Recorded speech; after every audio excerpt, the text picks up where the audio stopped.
Hello, I'm Michaela Brewster of AHS-TV, and today we're taking a look at career opportunities in our region with Pennsylvania State Senator Joe Pittman. We'll also take a look at our own Armstrong School District Board of School Directors in terms of the actual impact on and relationship to the daily lives and education on us students. First up, Maddox Wise sat down with State Senator Joe Pittman. Take it away, Maddox. Hello, I'm Maddox Wise of AHS-TV, and in this segment of Best in the Nest, we'll take a look at the career paths for students here at AHS. We'll be looking with Pennsylvania State Senator Joe Pittman to get a hawk's eye view. But first, let's take a closer look with Rhea Hawk. Hello, I'm Rhea Hawk of AHS-TV, and today we're taking a closer look at future career plans of students here at AHS. We took to the hall to see what the student body had to say. What's your name? Chase Jablonski. What are your future career plans? To be honest, I'd like to be a sports broadcaster because I enjoy sports and watching it and like covering sports games. How do you intend to go through with these plans? Go to college and take whatever classes required to help with my career I want to do. What's your name? Harper Volk. What are your future career plans? Probably something within, hopefully something within government or maybe some sort of English department sort of thing. How do you intend to go through with this plan? Probably by dedicating a lot of my time I spend in school to studying these things. What's your name? Joe Chestnut. What are your future career plans? I plan on going in law enforcement or mainly state police. How do you intend to go through with this plan? I'm probably going to go through a 4-year degree in college, for law enforcement or criminology. What's your name? Cece Riggy. What are your future career plans? I want to go to IUP for special education, to be a special education teacher. What's your name? Hannah Taylor. What are your future career plans? I would like to become a mortician. How do you intend to go through with these plans? I'm going to go to the Pittsburgh School of Mortuary Science. It's a 2-year program. Are there any classes here at AHS that you have taken or will take in the future to help you get there? I know chemistry is a big part of it, so I think that'll really help. TV production with Mr. Swanson and media literacy, just pretty much anything with Mr. Swanson because he's mostly the tech guy, so that's what I've been doing. Do you think that the Smart Futures program has helped you or any of your classmates decide on a career? I'm going to be honest, I don't even really know what smart features are. I don't know what you're supposed to do. I don't know what it does. All I know is they ask you questions at the end. Do you think that the Smart Futures program has helped you or any of your classmates decide on a career? No, but I don't think that's really what it's meant for to most students. I think to most students it's a way for them to express themselves, mostly based on school. I don't know how many students would actually use it for developing their future career. I'm sure it helps people, learn more about themselves, which probably helps them learn about, what they want to do in their future. But I don't think it directly affects anyone's choice of what career they want to go into. Well, there you have it, folks, straight from the Hawk Speak. Back to you in the studio. Thanks, Rhea. For those of you just joining us, I'm Maddox Wise of AHS-TV, and I'm now joined by Pennsylvania State Senator Joe Pittman to get his views on possible career paths for graduating high school seniors right here in Western Pennsylvania. Senator Pittman, thank you for joining us again. Maddox, thanks for having me. I really appreciate it. So what exactly is it that you do as a state senator? It's a real good question. Every day as a state senator is different in terms of the work that not only I do, but those who work in my offices. So I'm one of 50 state senators that goes to Harrisburg.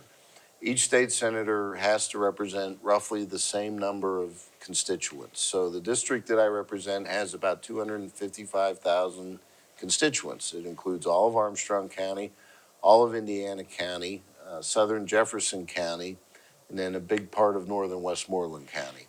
So my job primarily is to be the voice of this area in Harrisburg, and that can take on many different forms in terms of the work we do. Sometimes it's voting in Harrisburg on legislation, other times it's working on projects in the district. But that in a nutshell is the work that I've been elected to do to serve the constituents that I represent. What exactly got you into the sphere of politics? Couple things. Whenever I was growing up in the early 80s, I became a big fan of President Reagan. And, all of the big issues of those days, primarily the Cold War between the Soviet Union, and watching President Reagan and his leadership at a young age really inspired me. But also the economic challenges that our area have drove me to step forward to try to make a positive difference in the region. My dad and Mr. Swanson, who I went to high school with, experienced the closure of what was called the Greenwich Collieries coal mine at Purchase Line. And when that mine closed, it caused a great amount of economic devastation in our community. And that really resonated with me and was part of the reason why I wanted to step forward and try to help the communities in this area. So that's how you got into politics. When did you realize that being a state senator is the job that was right for you? Well, I worked for Senator Don White, who I succeeded. And he gave me the opportunity to work for him, to do a lot of great things on his behalf. And really, whenever he decided to retire, that's whenever I had to do a lot of prayer and soul searching to figure out whether or not I wanted to try to continue in public service. And so upon his retirement in 2019, that's really whenever I thought it was my calling to step forward and try to help serve the community. And were there any major hurdles or roadblocks to get to the career that you have now? There are always hurdles and roadblocks to any career.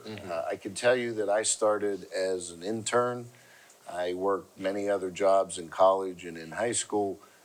But whenever you start out on any career path, you're inevitably going to find curveballs thrown your way, hurdles to overcome. And the key is to be able to adapt to those hurdles, to keep your eyes on the ultimate goal that you have, whatever career that may be, and overcome those challenges to get to where you want to go. And understand there's never a straight line between setting a goal and achieving a goal. That's a really insightful answer. How do you recommend students at AHS choose their own career paths? Explore. You have to figure out what it is you are interested in, but you also have to figure out what it is that you're not interested in. A lot of the choices that you're going to make, and the older you get, now that you're a senior and so many of your classmates here working on this program are a senior, your ability to explore continues to narrow. And you get to a point where you have to start making decisions. But a lot of it is about figuring out, taking classes that maybe are outside your comfort zone, stepping forward to volunteer, stepping forward to intern, and figure out where career path opportunities might be. And if you decide it's not a path that you want to pursue, that's okay. That's part of figuring out how you do want to pursue a path.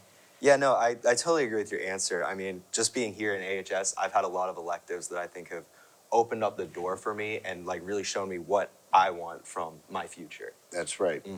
That's right. And so through your job, how do you think you're helping people obtain careers? Well, we have an internship program within our office. We bring interns in who are in college, who want to explore the world of government service.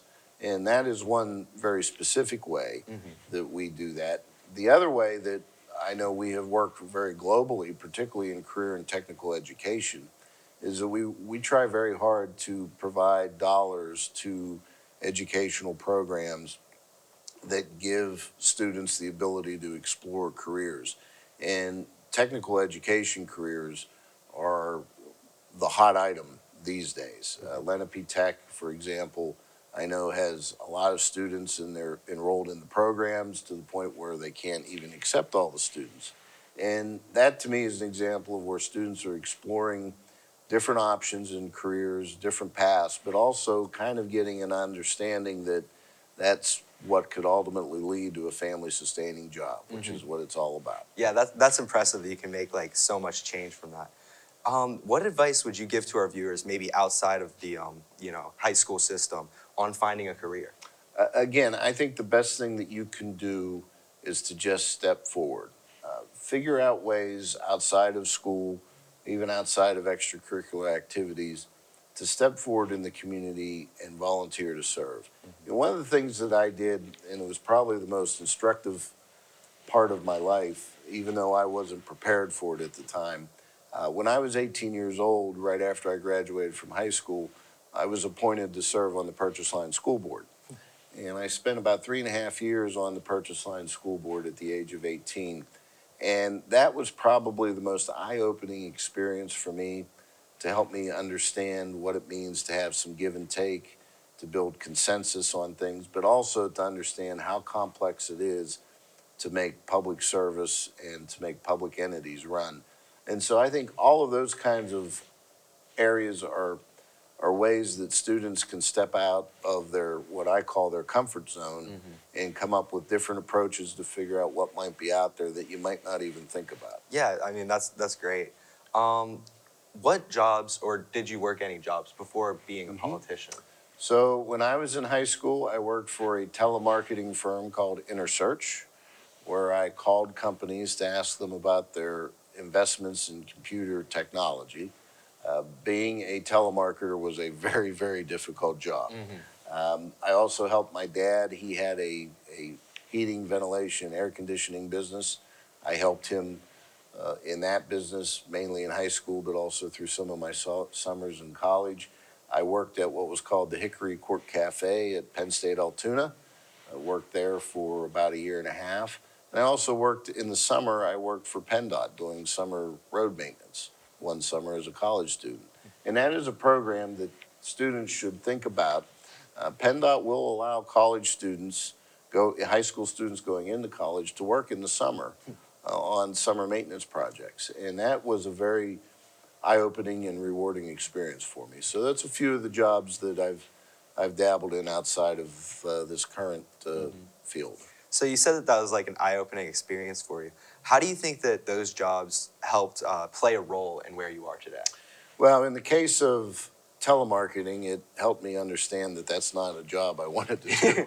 That was very hard work and very uncomfortable work.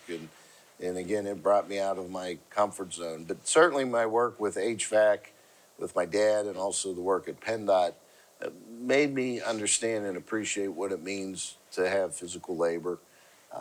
The work at the cafeteria made me understand and appreciate what customer service is all about, which is very important in anything you might do. And so all of those experiences help meld into the ability to have the sense around you of what the bigger picture of life is and what careers mean. And again, it's not just about careers you might want to do, but finding out what you might not want to do. What are some aspects right now that you like about your current job? I like being able to try to help people, and I'm very blessed to have 3 offices, one in Indiana, one in Kittanning, and one in New Kensington. And we have great staff in those offices that work every day to try to help people. And that's really what it's all about, because there are problems that people face individually, and at the time, those problems are the biggest problems they have in their life. And if we can help resolve them, whether it's a PennDOT issue or whether it's a community relations issue, if we can help resolve those, that really is what it's all about. And if we're able to make their lives better, that to me is fulfilling our obligation in public service. That really sounds like a great job. But if you could have any other job, what would it be? I would probably be a stay-at-home dad. I have 4 kids. My boys are 14 and 12, and twin girls that just turned 9 years old. And the older they get, the more fun they are. And I wish I had more time to spend with them than I do. This job takes a lot of time away from your family, but it's a job that I recognize has a higher purpose and it's important. But if I had to pick something else to do, I'd probably just stay at home with them for a while. That's really a great answer. I think that's all the time we have. Thank you, Senator Pittman, for joining us today to get a hawk's eye view on the career paths for graduating seniors here at AHS. Until next time, I'm Maddox Wise of AHS-TV. Keep on soaring. We're going to take a short commercial break, and we'll be right back with more of AHS-TV's Best of the Nest. Going on to college signals independence, but independence doesn't mean you have to go it alone. At IUP, we'll assign you a guide from day one, someone you can turn to for advice or encouragement. And our Q&A center will point you in the right direction and get you the answers you need. We know a little help will take you a long way. We believe in you. IUP. And we're back with more of AHS-TV's Best of the Nest. I'm your hostess, Michaela Brewster, and next we're going to take a look at how our own Armstrong School District Board of School Directors actually affects the daily life of students. Let's get into it. Hello, I'm Harper Volk of AHS-TV, and in this segment of Best of the Nest, we'll take a look at the school board and how it influences the student body. We will be talking with Nathan Ferrero and Shelby Cloak to get a hawk's eye view. But first, let's take a closer look at the school board. Hello, I'm Angelica Tobin of AHS-TV, and today we're taking a closer look at how Armstrong School District Board of School Directors actually influences the day-to-day life of AHS. We took to the halls to get the Hawkeye's view. Can you name any members of the school board? No. Okay. How do you think the school board affects your daily life? I'm not sure, actually. Can you name any of the school board members? No, How do you think the school board affects our daily life? I don't think it does at all. How do you think the school board affects your life on a daily basis? Well, like I said, the school board is involved in like the big initiatives, right? And it kind of trickles down. I'm very much of the mind that when it gets here, when it gets to us, it's presented to us in such a way that we incorporate it, and how we go about doing that is ultimately up to us as classroom teachers. So I cannot say that what the school board does or doesn't do does not affect me directly as a teacher within the district. However, in terms of the day-to-day in my classroom, how I interact with kids, how I run my classes, I do not think what the school board does or doesn't do greatly impacts how I do that. Harper Volk had an opportunity to speak directly with the ASD board member, Brenda Schrecengost. Let's take a look at some of what she had to say. What do you or any member of the school board do on any given day? Well, there are many things that we can do and that we should be doing. I believe that as a school board member, you have to be knowledgeable of the items that are going to be discussed in any monthly meeting. I visit schools. I talk to people in the community. We are kept apprised of anything that happens in the district during the day by the administration through email. And I think a lot about the students that are in the district. Every day I think about the school district and every teacher. Because what we do is determine budget, we determine curricula, with the input of the teachers and the administration. What are some recent things that the school board has been pushing for to be implemented into the school? Well, we've implemented some things that I believe have been necessary for a long time. The new curricula that we have to choose, again, it is not something that we just choose for ourselves, but for example, the CKLA reading program, the teachers piloted it. And so we as a board have to trust them and listen to their suggestions so that we can see if that's viable for this district. What do you think we could do to improve the relationship between our school and their board? I don't think that the students know the school board. All right. I think that when you're in a school, especially in elementary school, and high school is a little bit different, but they go in there and they know the curricula that is going to be taught. They know what to expect from their teacher, and they hopefully see the superintendents in the district, in the classes and in the schools a little bit more. But we are that step between what is done in the classroom, what is done by the administration, and the business administration to tie everything together and to approve of it. Someone has to be the people that approve of these things to go in. Well, there you have it, folks. Straight from the hawk's beak, back to you in the studio. Thanks, Angelica. For For those of you just joining us now, I'm Harper Volk of AHS-TV, and I am now joined by Nathan Ferrero and Shelby Cloak to talk about the school board. Shelby, what do you know about the school board? Thank you, Harper. So to start off, our school district is divided up into 3 regions. Each region consists of 3 members, so 9 members total. To name some of the members I know, Todd Luke, Brady Schaefer, that's just some of the few in like the regions that we did our school board debate with. And I know that they meet every first Thursday of the month at like 7:30 at West Hills Intermediate. So that's about all I know. Do you think a lot of productive stuff gets done there? Do you assume that they're... So I've heard from many other people, not a lot of very productive stuff gets done, but I think that they hit the main points, but that's really about it. Yeah.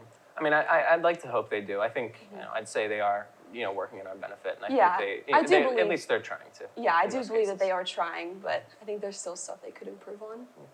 Well, I guess we'll have to see how that goes within the next, few years coming down the line. Yep. After, the recent election, I think it'll be interesting to see where everything goes. But right, yeah, so we did gain a few new members, right? Yeah, Miss McIntyre. McIntyre is new in Region 3, I'm pretty sure. Yeah. So, yeah, we'll see what she has to offer for this year. I'm excited to see that. Nathan, how often do you believe the school board communicates with us as students? I think that the school board could do a better job communicating with the student body. I personally don't know any members of the school board, so I don't really get to talk to any of them. I've never seen them in the building. I think that that's one area they could improve upon. I would be inclined to agree. I believe that I believe in their caring about us, they get a bit lost in their,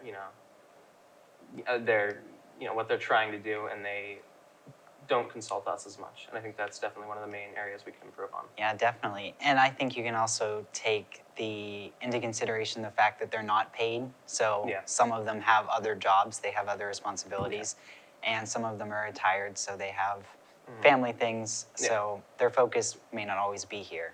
Yeah. Shelby, from your perspective, how was our school affected by our board of directors?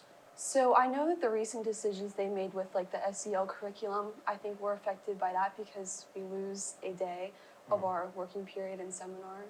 We are required to participate in SEL, which I think that, like I said before, the intended purpose of SEL is great, but I think that the target audience for that is much younger than, the age of like juniors and seniors in high school. So.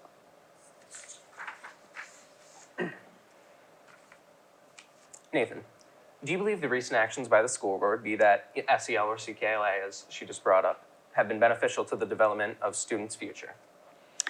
Sure. I think that the intention is obviously to benefit the students. With SEL in particular, the whole goal is building community and building student relations. CKLA is supposed to address the faults of the old reading curriculum. So I think that the goal is definitely to help out the students. In terms of its effect, I think it's too soon to really say, but I think that SEL in particular, like Shelby said, is directed and more effective with the younger audience. I would agree.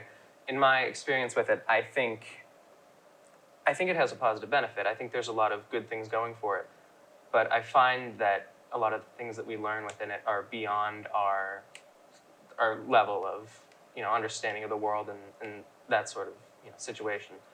So I do think it's important, but I think it should be mostly focused on a younger audience, seeing as they're the ones who are going to develop the most from it. But I do think for people within our age range, could also benefit by reminders of it. I think that's an important thing to take into consideration in most cases. Can I add something? Of course. So just to touch on CKLA as well, there's been a great amount of turmoil, with parents regarding the new curriculum. So Nathan and I actually went to West Hills to review the curriculum, and to see all it had to offer. And we couldn't find many faults with it. It was a great curriculum, definitely better than the Pearson edition. So, you know, I think it's great for the kids. I think it's really providing more hands-on for them, which is what they need, you know, in order to learn, I think, and grow and all that. So. Yeah. My younger cousin, who's the only one left who still has the CKLA curriculum, all of them have grown out of it. Yeah. There were times where he was, you know, not as interested in school, but recently, because of I believe the development of this curriculum, he seems to have, I mean, he's gotten a lot better at, you know, learning how to read. Yeah, for sure. And I think, you know, given what's gone on, I think that could be attributed to, you know, new curriculum being put in that actually engages children. Right. Just based on the evidence there, I believe it might be, you know, beneficial. Yeah, and Nathan and I even compared it to like when we were in school, and the CKLA curriculum is definitely way more advanced than what we went through. Yeah. So. If I could also, I try my best to keep up to date with the events happening in other schools. And I've looked at like the Lenape Elementary Instagram in particular, and a lot of the things that they post are what the students are learning in English classes, and a lot of it is, like Shelby said, way more advanced than what we went through. And I think it's definitely going to prepare the kids for learning in high school. For sure. They're building that background information we talked about before, which is great. I think that's a great thing to, you know, incorporate into learning. So would you both agree that at least the CKLA curriculum is one of the most important things that the school board has put forward for students? Definitely. Yeah, I think it's probably number one. Yeah. Shelby, what do you believe the school board should be doing differently, if anything? So, like we talked about before, I think they need to communicate better with us as students.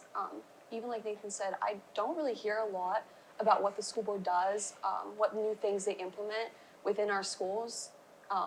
So I think they could do that differently, for sure. Nathan, what ideas do you have for the school that you wish to be implemented? I think one of the ideas that I've had for a long time that I think should be implemented is a recycling program. I think that our school goes through a lot of waste, and I think that a lot of it could be put to better uses, especially paper, because obviously we're a school, so we do a lot of things on paper. We have a lot of paper waste. I think that that could be recycled. And I think that that's the responsibility of not just the principals, because we're just one school. I think it's the responsibility of the school board to mandate in the whole district. I think that would probably be my number one thing. If you brought those ideas up to the school board, do you believe they would legitimize them and take them seriously as, you know, real ideas that you have?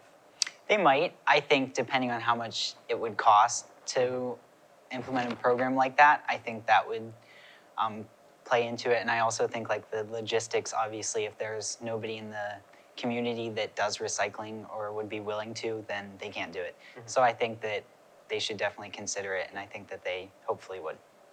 Thank you, Natalie. Thank you, Nathan and Shelby, for joining us today to get the Hawk's Eye view on the school board. Until next time, I'm Harper Volk of AHS-TV. Keep on soaring. Well, that's our show for this week. Best of the Nest is produced by TV production students of Armstrong High School. And as always, we'd like to thank WIUP-TV for airing this episode. Until next time, from our Nest to yours, have a great week.